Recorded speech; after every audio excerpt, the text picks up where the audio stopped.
Welcome to the Irrigation Insights Podcast, where we talk about the business of irrigation. I'm your host, Jacob. And I'm your co-host, Ben.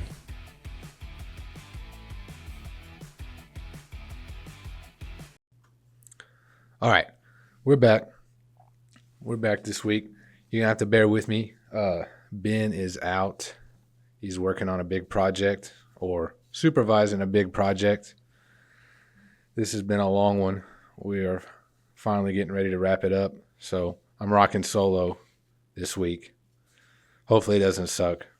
This will be my first time doing one solo. So we'll see how it goes. Hopefully we got something good for you. If anything, I don't know. Don't judge me too hard. We'll see. I got some stuff printed off for everybody. We're going to go through some questions from the Facebook group. First thing I would say, just like and subscribe. Please send this out to all your irrigator friends. Anybody you know in the business that could use this. We're trying to grow it. We're not running any ads or anything. All just natural, just word of mouth. Anybody that could use this. We're really trying to lift up the industry. I know I've said it before, but irrigation isn't what you see plumbing or HVAC, electrical. I think it can be, but you just don't see irrigation being held up to that standard. I think it's getting there though. It's really starting to get that way. I'm seeing a lot more wrapped irrigation companies, a lot of wrapped vehicles, pretty well branded websites. The competition's getting a little stiffer. But nowhere near like you'll see in the plumbing, HVAC, electrical, roofing, garage doors, any of those big home service industries. And that's what we're trying to do. We're trying to set a standard because when you call one of those companies, you already know what you're getting. I think people look at us like lawn care companies. We're kind of like the bottom of the barrel to some customers, and we shouldn't be viewed that way. You have to be licensed. This is not an easy job mentally or physically, and we need to hold ourselves to a high standard all the way around. And that's something that we have to do as the contractor. Really, we have to do that. We have to set the standard that way the customer knows. We have to let them know that we take this seriously. In order to do that, you have to, I think, return phone calls. You can't let the calls go to voicemail. You got to get back with them quickly. Let them know you set the standard of this is a real business. We're here to take care of you.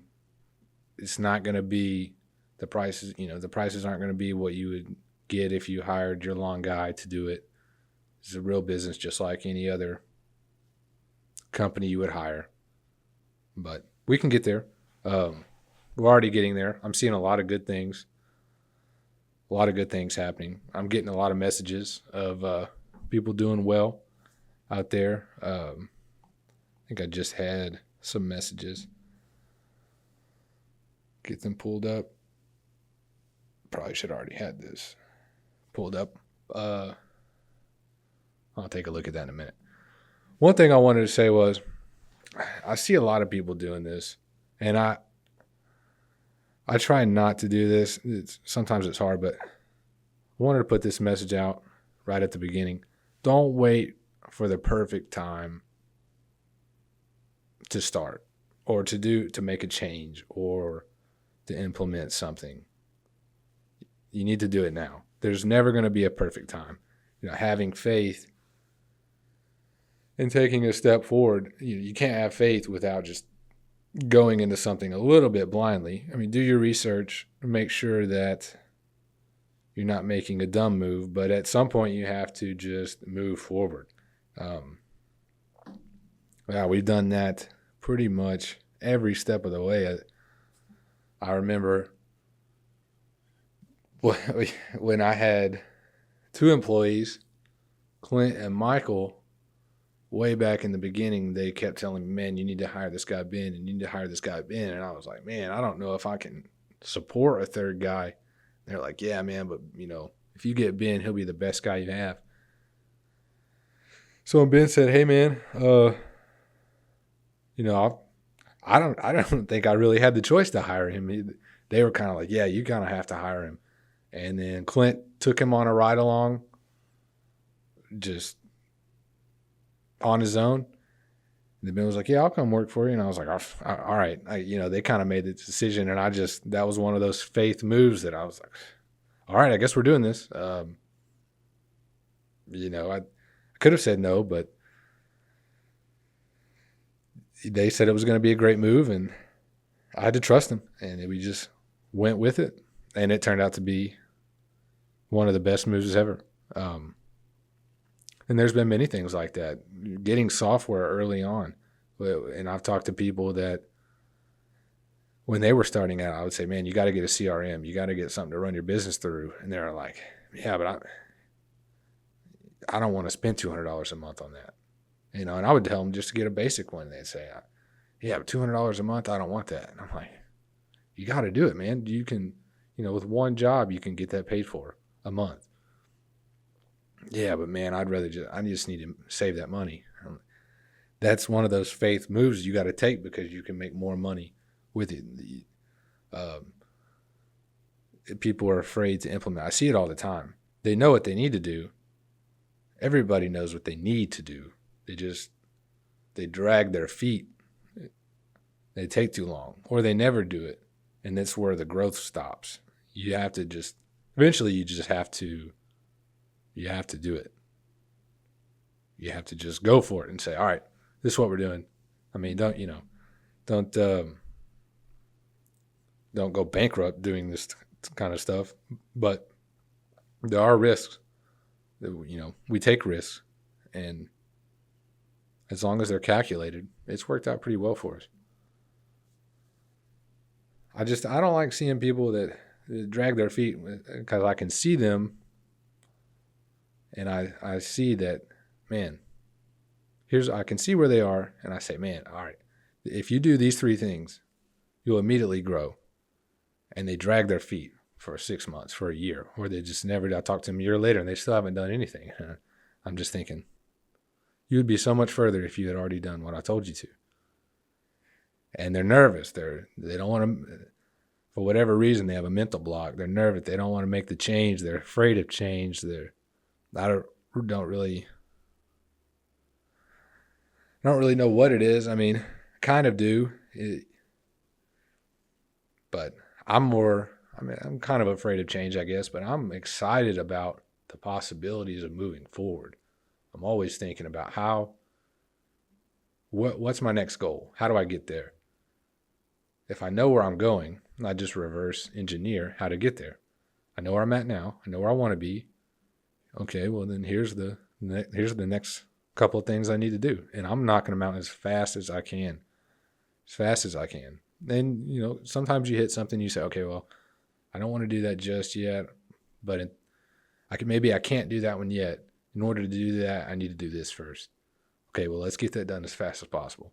You have to just keep moving, keep going. Don't be afraid to take those chances, especially if they're reversible. Think about that too when you're looking at hiring somebody, getting a software, whatever it is, hiring a marketing agency, doing some kind of campaign. A lot of decisions are so reversible that it's not that big of a deal. It's like, all right, we're going to try this out. If it doesn't work after 3 months, then we stop. No big deal. You hire a couple people. If they don't work out, you can get rid of them. But if, the downside is minimal to what the upside could be. There's only a few things that really, once you walk through the door, you can't turn around. Those are the decisions that you have to watch out for. The ones that are really hard to reverse. Most decisions aren't that way. You can get out of them pretty quickly if you have to. And those, then just go for it. Go for it. See what you can do with it. That's the people that run. They're not walking, they are running. Those are the ones making progress. And there are people that run faster than I do. I look at them and I'm just like, man, I heard about this company. I don't think I talked about it with Ben. It was on the Rhino podcast, RYNO, a couple of weeks ago. They were at, I think, $50 million. Plumbing, HVAC, electrical, not irrigation. They got to $50 million a year in 3 years, which is just insane. Now, the guy that started it he was rich when he started it. I mean, he already had money. So, don't feel bad if you hear that and you think, there's no way I could do that. Nobody can without money. But he talked about how they weren't paying things by the year. They were paying everything month by month. He just had the money to purchase some vans, pay for them month by month, sign up for a marketing agency month by month. He was hiring all the right coaches. He hired the coach that I currently have. He hired the right marketing people, Rhino. He just went at it full speed, went straight into mass media marketing, which you can't really do if you don't have money already. But that was just a guy who was not afraid to make decisions. He knew what he needed to do, and he was making the decisions quickly and got to over $50 million in revenue in 3 years. It might have been more than that. It might have been closer to 100. I don't know. I don't remember. It's been a few weeks, but just insane growth. And that's the power of making decisions quickly. And having a little bit of money to start with. But there is power in that. You can only do so much with the resources you have, but at least maximize the resources that you do have. Don't drag your feet. That's what's going to slow you down. So I got a couple questions here from Facebook. I was going to go through, give my thoughts on them. First one, how much should a person earn who works irrigation doing new installs, repairs, commercial and residential, and sales? So talking about what people need to get paid. And I see this all the time. People are always talking about how much you should pay your people. All right, so this guy, he's saying, top comment, $35. People always say different things on here. You got to be careful about reading through these comments whenever people are talking about how much should I pay guys, because technicians go on here and they just say the craziest numbers. They don't make any sense. They'll say 35, 45, 55, 65, 75. They don't really have any clue. They'll throw out percentages. I mean, you can really set up any type of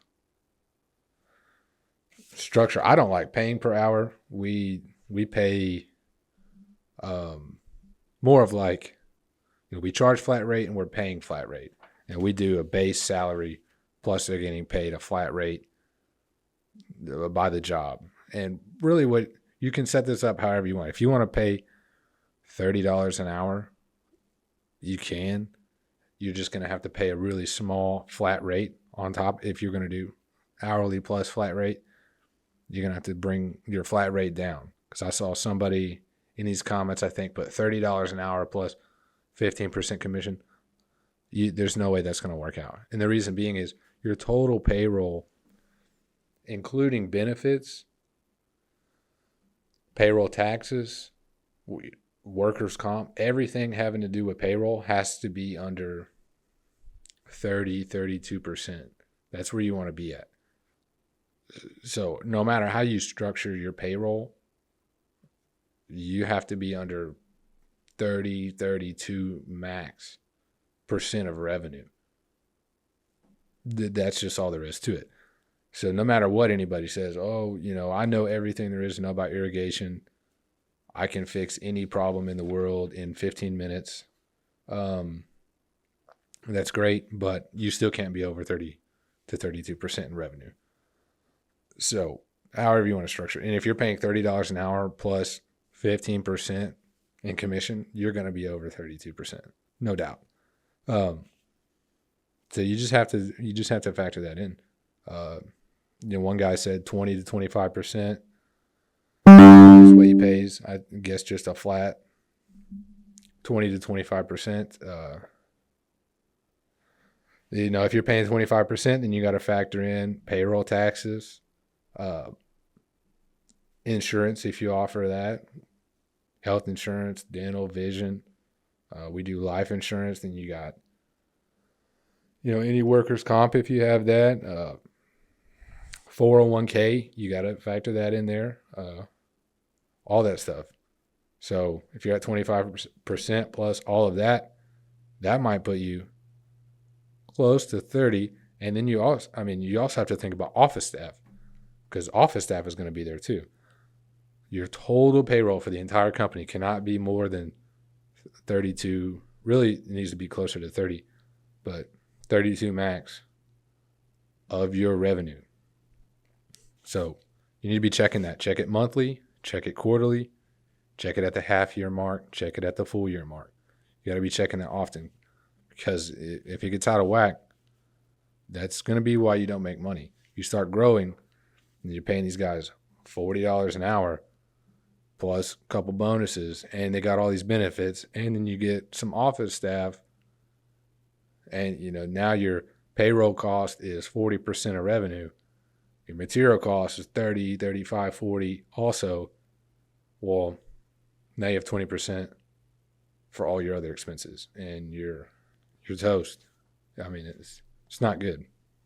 So just when you can come up with whatever plan you want, but you just got to keep it in that range. It's important to know these little benchmarks like that, the 30, 32% for payroll. There's benchmarks for almost every category of expenses. Here's another one here. Let's see what this kind of, I don't even remember. Let's see what I was getting at with this.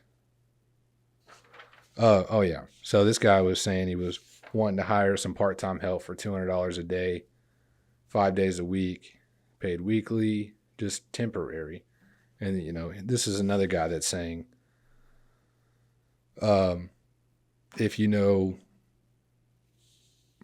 all the concepts of irrigation, 2-wire pumps, manifolds, install, just everything, you don't complain, keep your truck clean, then you should get 300 plus a day. Well, this just goes back to what I'm saying. If you pay flat rate, then you don't really have to worry about setting a particular amount. And you don't really have to worry if it goes over. When we do, the way we set it up is it's in line with our percentages. So as our revenue goes up, their paychecks go up. So I don't really care if a technician earns $600 a day. It makes no difference to me. And if a guy only earns $150 a day, it makes no difference to me. I actually want them all to earn $500 a day, $600 a day. If all of my technicians could earn $1,000 a day, I would be thrilled. I would be thrilled, and they would be thrilled. It would be great. We would all be winning. So I don't really. If you structure it that way, everybody wins. I don't have to put a limit on how much they earn. I don't understand the concept of. That's why I don't like hourly rates. I don't like charging it, and I don't like paying it that way. I don't like. You're just limiting everything, and you're commoditizing.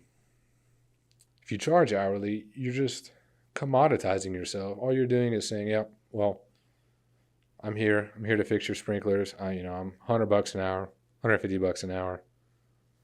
You're just a commodity at that point. It's like, oh, okay, well, I don't want to pay $150. That guy over there's $120. I'm going to pay him instead, because you're just a commodity.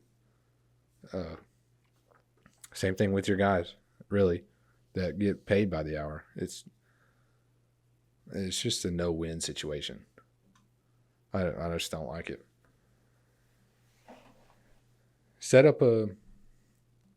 Just run the numbers, run some examples. Hey, man, if I have a technician that brings in this much money per day, what could I pay him to keep under that 30%, where he's happy, I'm happy? And if he makes twice that amount, is it still in line with that percentage? His money goes up, mine goes up. All right, then we're good. Something where everybody wins. You have to keep everybody winning. How are you keeping track of inventory? I don't really need to know how much inventory I have at the shop. I need a way to streamline the parts that are used on repairs. A price book with images that our techs can easily select and add a job so the office can easily put together invoices without needing myself or someone to clarify which Rainbird solenoid was replaced. And this, and then you got comments that there are people are using Excel sheets out in the field on the iPads. This all goes, a couple people know here in the comments, Service Titan. You gotta have good software. I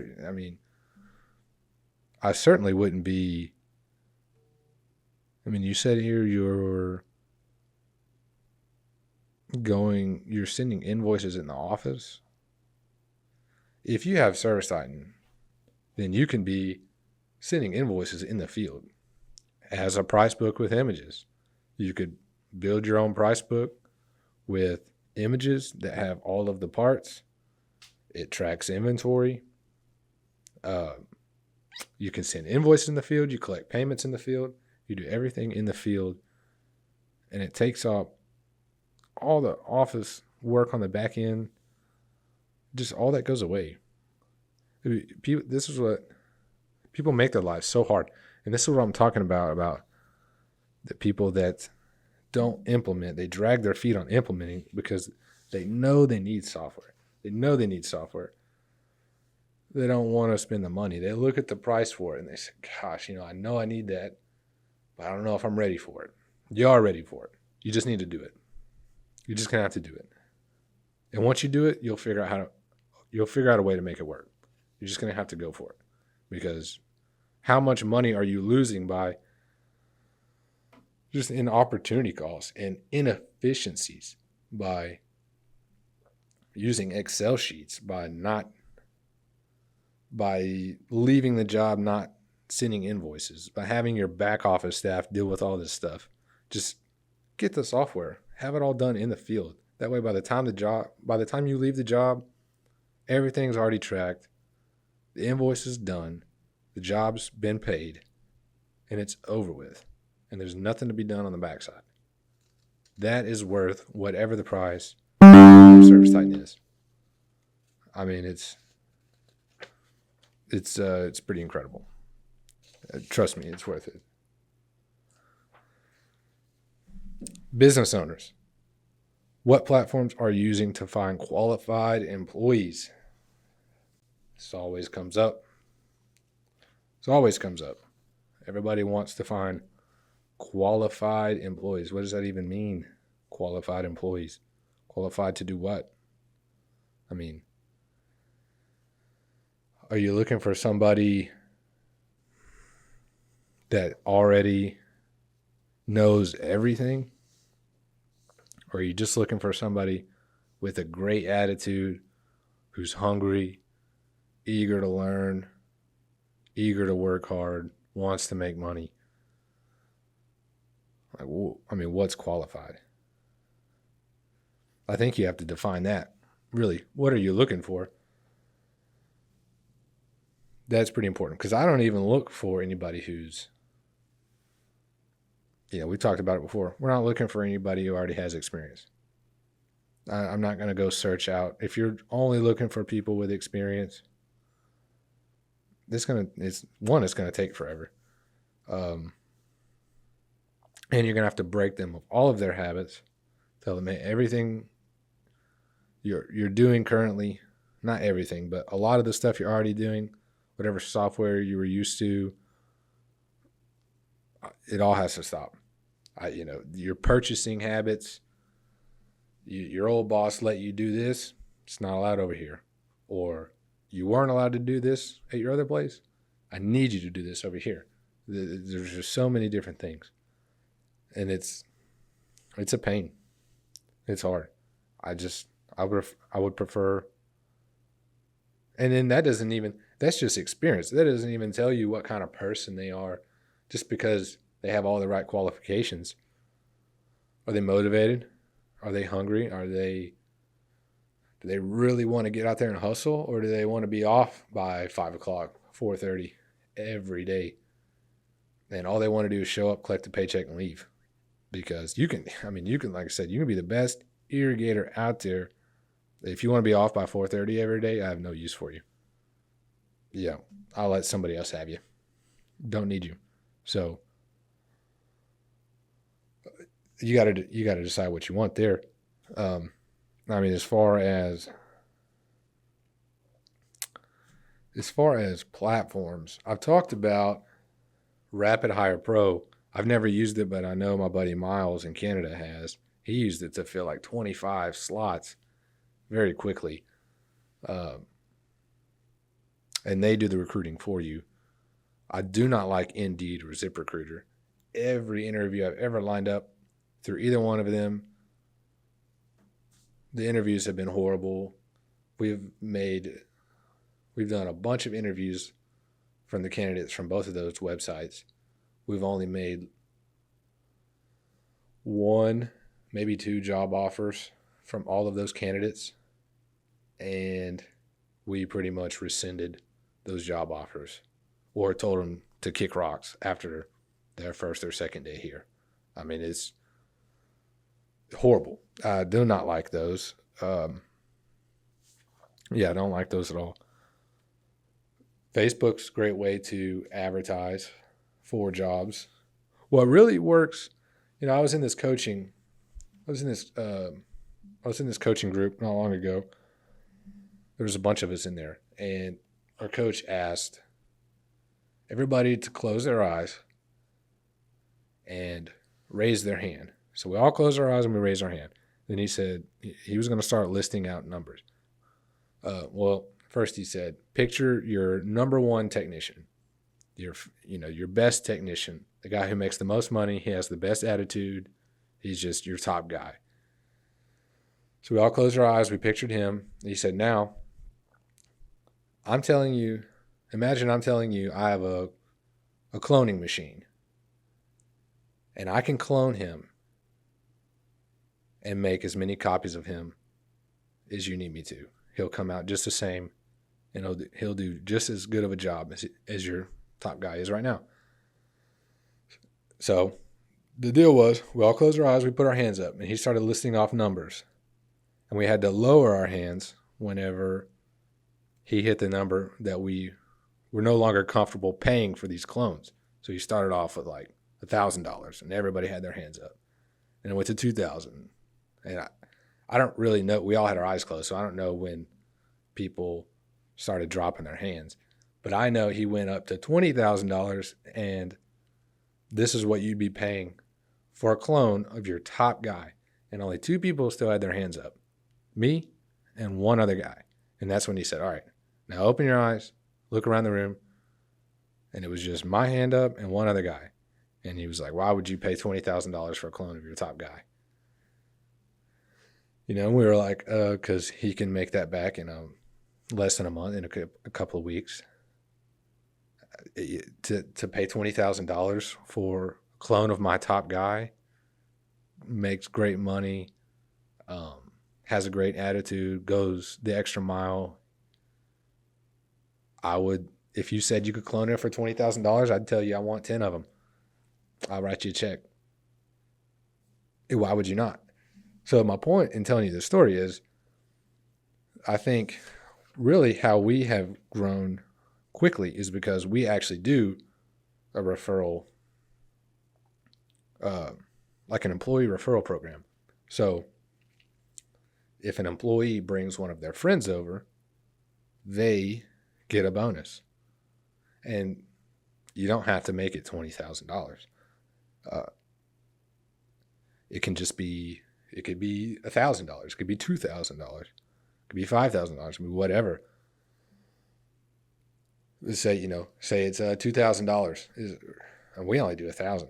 But all right, so say it's 1,000. The way we do it is you get 500 once they're done with training, 500 after 6 months of them being on their own. So they don't get it as soon as they hire on, because I don't know how they're going to be. They have to make it through training first. Then they have to make it 6 months on their own. This not only incentivizes the guys to bring people on, but it incentivizes the guys who referred them over to us to make sure they stay on and do good. And I'm thinking about raising that referral program up a little bit. But, I mean, we've hired a lot of people that are, most of our employees are just friends of other employees. When I hired, like I told you in the beginning, I had Clint and Michael on. I recruited them, and then they recruited Ben. Ben recruited like 4 other people, and then those 4 other people recruited their friends. And it just, very rarely have we ever had to go to a software. When we go to these softwares, it was just whenever we needed somebody that, there's only been a few times where we were needing somebody, nobody knew anybody at the time. And then you finally find one more person, and he's like, oh man, I know like 3 other people. And you're like, sweet.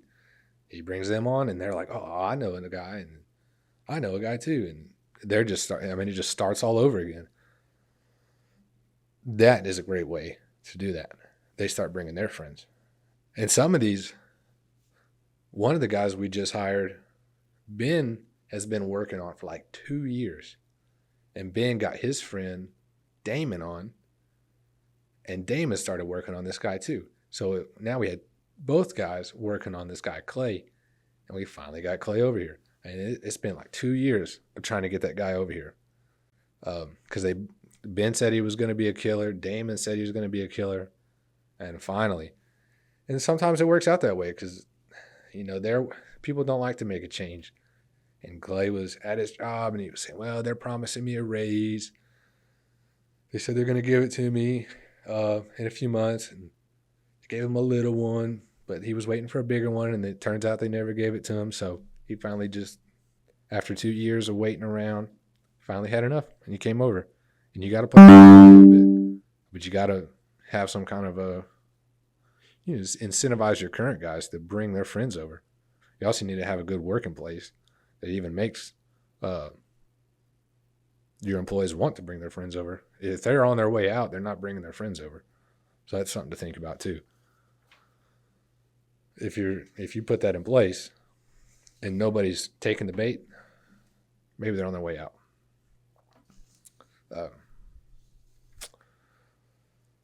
This guy said he was just complaining a little bit. He comes up in prices, lose bids. Bids too low. He's killing himself for pennies. He's well established. Pushing for sales. I think he's just complaining a little bit. One of the comments was, stick to your guns, do good work. Some companies charge $80 an hour. Others $300 an hour, and they both stay busy. I think some people don't believe that other companies are actually charging $300 an hour based off these comments. Yeah, man. Here's the thing about this. He said he's coming up in prices and he's losing bids. Bidding too low. Kill himself for pennies. Definitely don't bid too low. But you need actual data. This is the first thing that I thought of. And there's probably a lot to this, but you need actual data. You need, so with Service Titan, I can see every job you run, all the options you're doing, your conversion rate, your average ticket. That's how you actually make decisions, is with data. You can't, a lot of people make them off their gut. It's just pure gut instinct. This is what I feel needs to be done. This is what I'm going to do. And I've done that. I've definitely done that in the early days. In the early days, sometimes your gut's all you have to go off of. But the more data you have, the better. I mean, big companies don't make decisions off their gut. They make it off data. Data is really what you need here. Because if you said to me, hey man, I was doing really great. I was closing every job, and then I bumped my prices up by 30%, and now I'm losing all the work, or I'm not closing jobs anymore, but you have no data. It's like, well, how do we even know that? Because I've had people tell me, oh man, our booking rate's killer, dude. We book almost every call. We close almost every job, but they don't.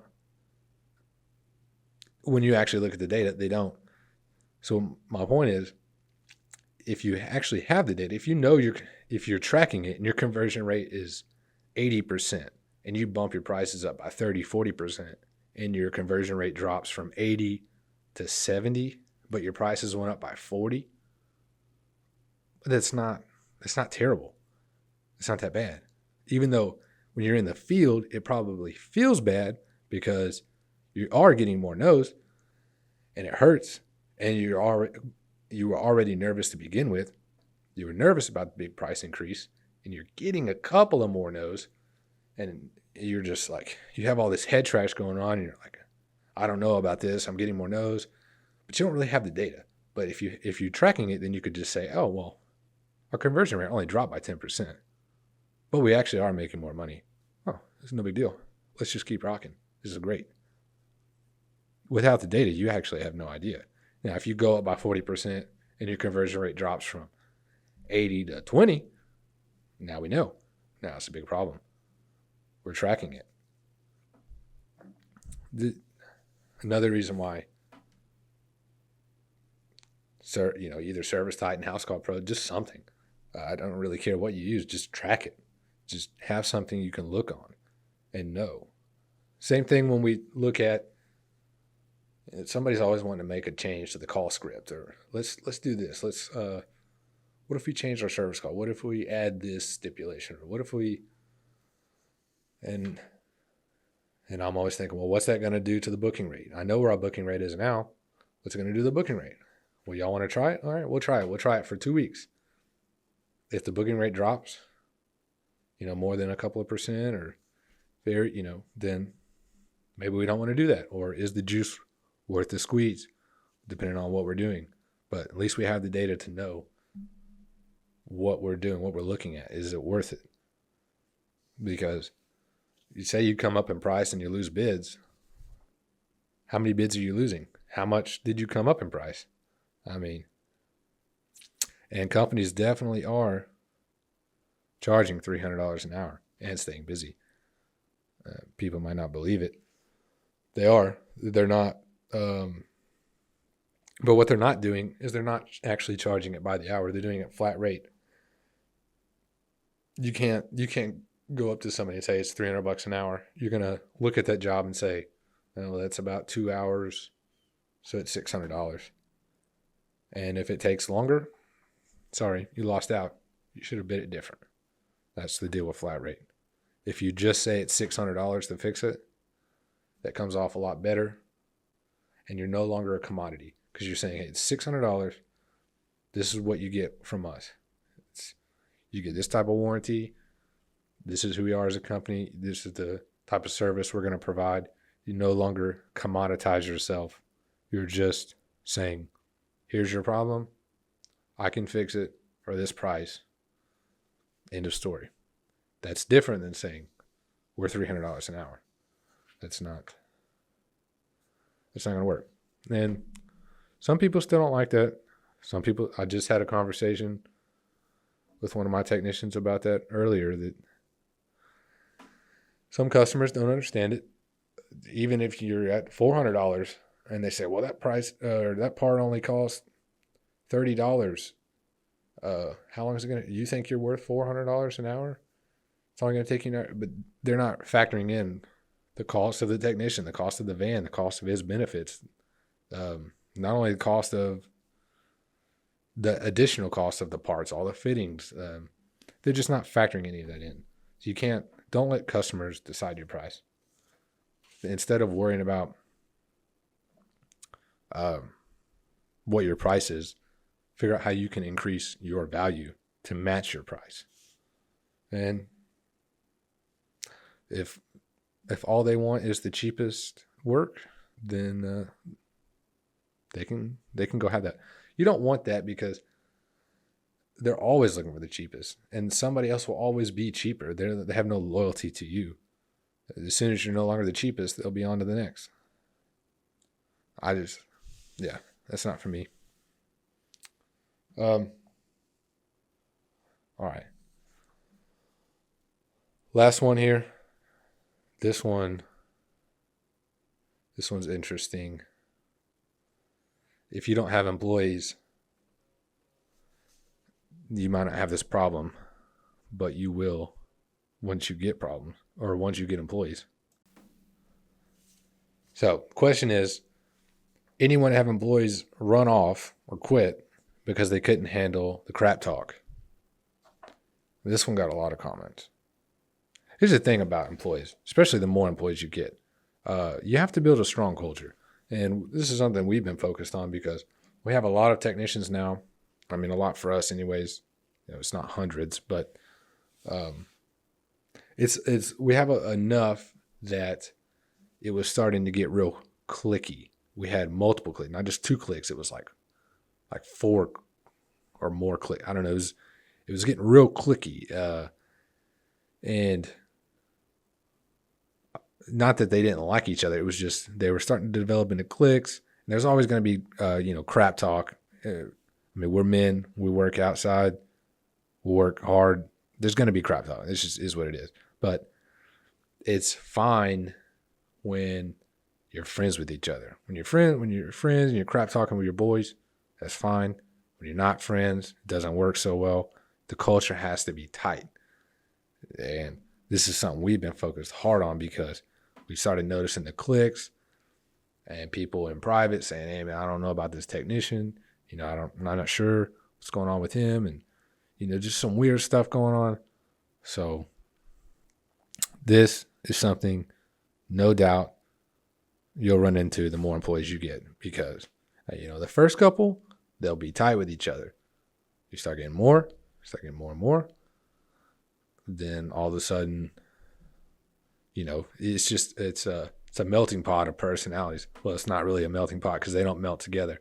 It's all these different personalities and everybody's different. And these 4 guys, they all mesh well together, but they don't mesh with these other guys. And it's just, I don't know how to describe it other than that. Everybody's so different. It's a bunch of people that would never hang out together outside of work. And they would not be friends either. But at work, they can be friends. They can be cordial. So we've been working really hard at the culture. And, this is talking about they can't handle the crap talk. I mean, first of all, I think if you're the boss, me as the owner, I'm not doing a lot of crap talk. The only people that I really go back and forth with are the guys that have been here a long time. Like Ben, Ryan, he's been on the podcast before.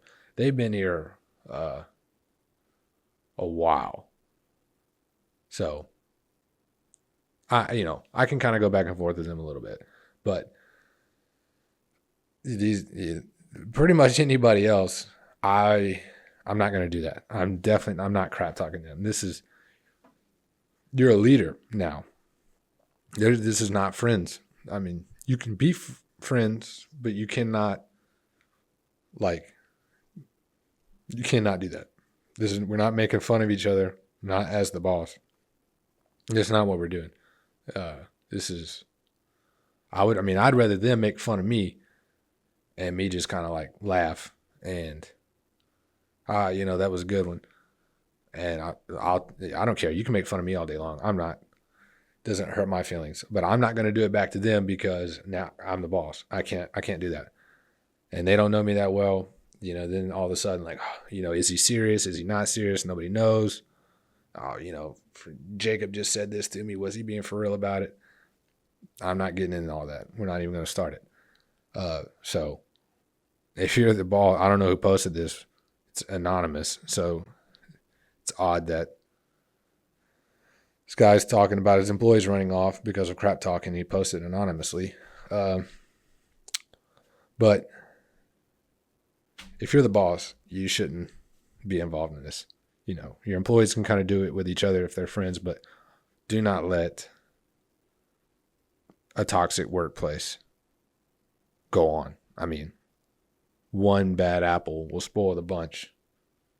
I don't mind some friendly banter, but yeah, if I find out that one guy's bullying or anything like that, no, they're out. They're done. Because that one person will ruin everybody, and I'd rather get rid of one person than watch everybody else leave. I don't care how good they are. They could be the number one guy. If he's coming here running his mouth, making people feel bad, he's out. End of it. Yeah, your number one guy can't be that way. The boss can't be that way. Nobody can be that way, really. So, I mean, that's just it. You just can't have that. And it's something that I think it's something that everybody's going to struggle with. The more people you get, because people do it. They click up. They find out who they like, who they don't like. I like hanging out with this guy. I like talking with him. That guy I don't like, and I don't really want to talk with him. I don't want to listen to him. I don't want to do this and that. And it's tough. That's a tough one. So, yeah, we threw a big party. I think we were throwing it on the day of the last episode came out. We had a big party up here. I grilled a bunch of food. We had a cornhole tournament.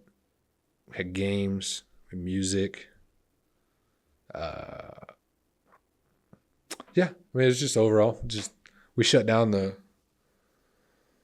for like the whole day.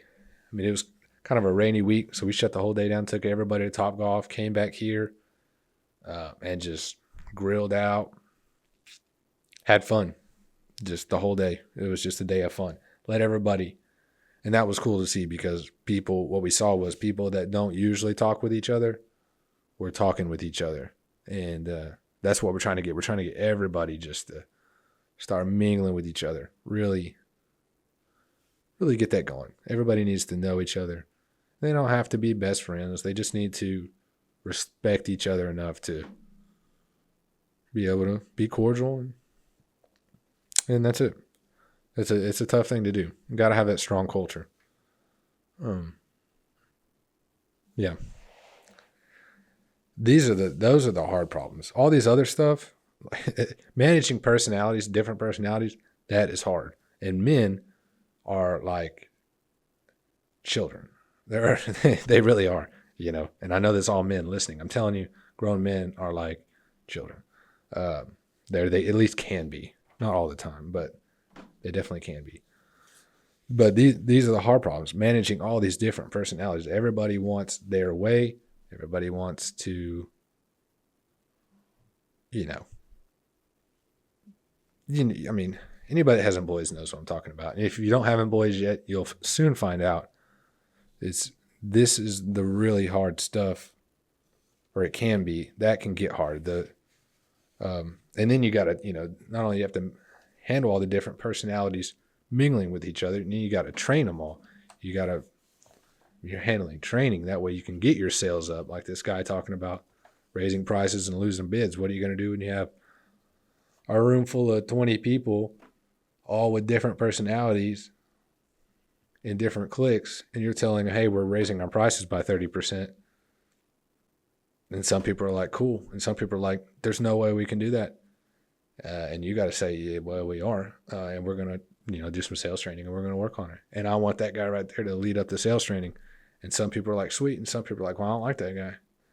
And you're like, well, He's the one that's going to do it because I know he can do it. He's already selling at these prices. And it's like, these are the real problems. This is where it starts to get harder. And I say harder. It's a lot, the answers are a lot less defined. It's a lot, you're in the gray area. It's not so simple anymore. I mean, when you're talking about, like this guy asking about how you keep track of inventory, I don't know. I want a price book with images. And like, seems like that's his biggest problem. I mean, dude, it's like, get Service Titan, problem solved, That's your biggest problem. I mean, get Service Titan, get Housecall Pro, literally just get a software. Like, you could spend 15 minutes on Google and have that problem solved. That's your biggest problem. That's crazy. So many people, they spend weeks. That's why I started the podcast saying, stop waiting for the perfect time. Just go for it, because they spend weeks on these little problems, just little bitty, just like, well, I need a price book with images, but I don't know what to do. And they'll sit on that problem for 6 months. And it's like, I mean, really? I could have 6 different softwares in that time already running. Just pick one and run with it until that doesn't work anymore. Then you pick another one. If you can't afford Service Titan, go with Housecall Pro. I mean, this is easy. It's easy stuff. Yeah, I don't know. I think solving problems is primarily what running a business is. You run it until you hit a problem, and then you solve that problem, and then you run it, and you hit another problem, and you solve that one. You really just kind of run. You start hitting a lot of problems, where you start solving problems that might not even be there yet, because you're solving future problems in order to grow. The more problems you can solve, you're trying to take things off of tomorrow's plate and things off of next week's plate. Get them done today. That way, next week is easy. You're already ready for it. And that's where you kind of have to go by faith there, because you might not be ready for it. Might not be ready for that big software. I wasn't ready for Service Titan when we got on there. I wasn't ready to spend $3,000 a month on a software, but I knew we were going to grow into it, and we did. I mean, I don't know. I'm trying to give you some motivation. I'm not trying to yell at anybody. I'm just trying to give you some motivation.